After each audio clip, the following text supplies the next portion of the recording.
একজন চাওয়ালা যদি দেশের প্রধানমন্ত্রী হতে পারে তাহলে আমি কেন পারবো না?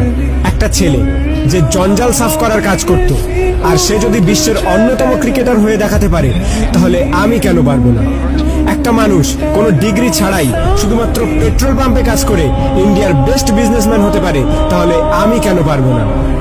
হাই স্কুলের বাস্কেটবল টিম থেকে বাদ দিয়ে দেওয়ার পরেও যদি সে দুনিয়ার বেস্ট বাস্কেটবল প্লেয়ার হতে পারে তাহলে আমি কেন পারবো না?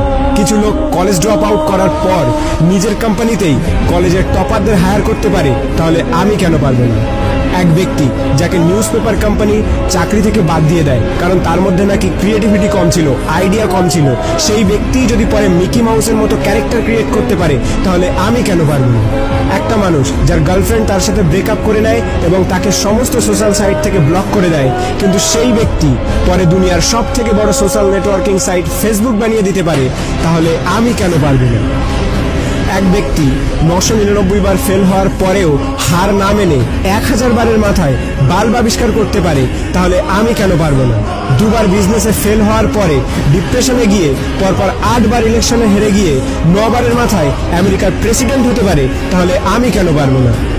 এক ব্যক্তি যাকে নিজের কোম্পানি থেকে তাড়িয়ে দেওয়ার পরেও যদি অ্যাপেলের মতো কোম্পানি গড়ে তুলতে পারে তাহলে আমি কেন পারবো না?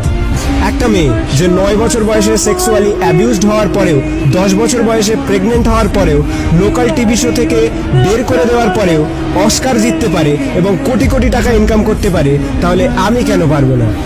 একটা জবলেস মেয়ে যার স্বামী তাকে ডিভোর্স দিয়ে দেয় এবং 3 বছরের বাচ্চাটিকে মানুষ করার দায়িত্ব তার উপরে চলে আসে, ডিপ্রেশনে যাওয়ার পরেও ওয়ার্ল্ডের সব থেকে বিখ্যাত নোভেল সিরিজ অর্থাৎ হ্যারি পটার লিখে ফেলে, যার ফলে সে কোটি কোটি টাকা ইনকাম করছে, তার একদিনের ইনকামে একটি ল্যাম্বরগিনি কেনা যাবে।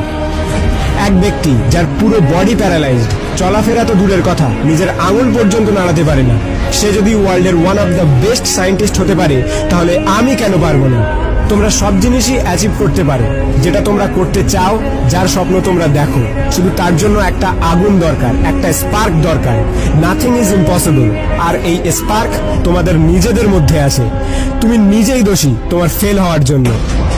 এখন তুমি যেখানে আছো সেটা তোমার অতীতের কর্মের ফল, এবং কাল তুমি কোথায় পৌঁছাবে সেটা তোমার আজকের কর্মের ফল হবে।